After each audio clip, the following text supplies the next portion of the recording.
Rajkot marketing યાર્ડમાં દરરોજ મોટા પાયે જર્સીની આવક થાય છે, જ્યારે આજે રાજકોટ માર્કેટિંગ યાર્ડમાં સૌથી વધારે જીરું, મગફળીની બમ્પર આવક થઈ હતી. યાર્ડમાં 800થી વધુ વાહનોને ક્રમવાઇઝ પ્રવેશ આપીને ઉતરાઈ કરવામાં આવી હતી. રાજકોટ માર્કેટિંગ યાર્ડના chairman Jayesh Bogra, vice chairman તથા ડિરેક્ટરો સહિતના સ્ટાફ દ્વારા ઉતરાઈની વ્યવસ્થા કરવામાં આવી હતી. ત્યારે જાણીએ કે ખેડૂતોને શું ભાવ મળી રહ્યો છે.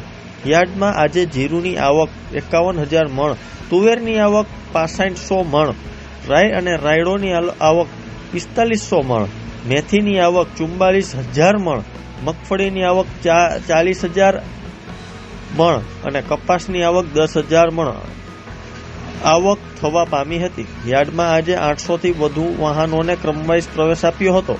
આ તમામ જર્સીઓ ભરેલા વાહનોની માર્કેટિંગ યાર્ડમાં ક્રમવાઇઝ પ્રવેશ આપીને ઉતરાઈ કરવામાં આવી હતી.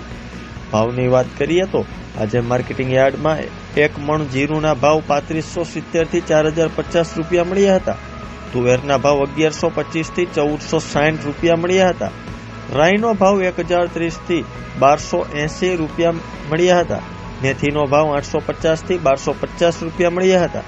જાડી મગફળીના ભાવ 920થી 1090 રૂપિયા મળ્યા હતા. ઝીણી મગફળીના ભાવ 940થી 1220 રૂપિયા અને કપાસનો ભાવ 1350થી 1490 રૂપિયા 1 મણના મળી રહ્યા હતા. રાજકોટ માર્કેટિંગ યાર્ડમાં ગીરની ખાખડી કેસર કેરીનું આગમન થઈ ચૂક્યું છે. યાર્ડમાં આજે 51 ક્વિન્ટલ કાચી કેરીની આવક થઈ હતી. કેરીના ભાવ 1000થી 1200 રૂપિયા બોલાઈ રહ્યો છે. યાર્ડમાં લીંબુની આવક 323 ક્વિન્ટલ થઈ છે, પણ લીંબુના ભાવે ખટાશ પકડી હોય તેવું લાગી રહ્યું છે. યાર્ડમાં અત્યારે ખેડૂતોને 1 મણ લીંબુના ભાવ 1000થી 2400 રૂપિયા મળી રહ્યો છે. શાકભાજીની વાત કરીએ તો શાકભાજીમાં અત્યારે સૌથી વધારે આવક બટેટાની અને ટમેટાની જોવા મળી રહી છે. બટેટાની આવક 4830 ક્વિન્ટલ થઈ છે.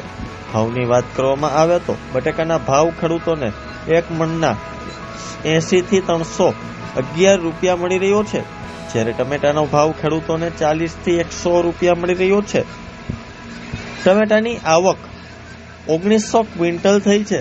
શાકભાજીમાં સૌથી વધારે આવક બટેટાની અને ટમેટાની જોવા મળી રહી છે.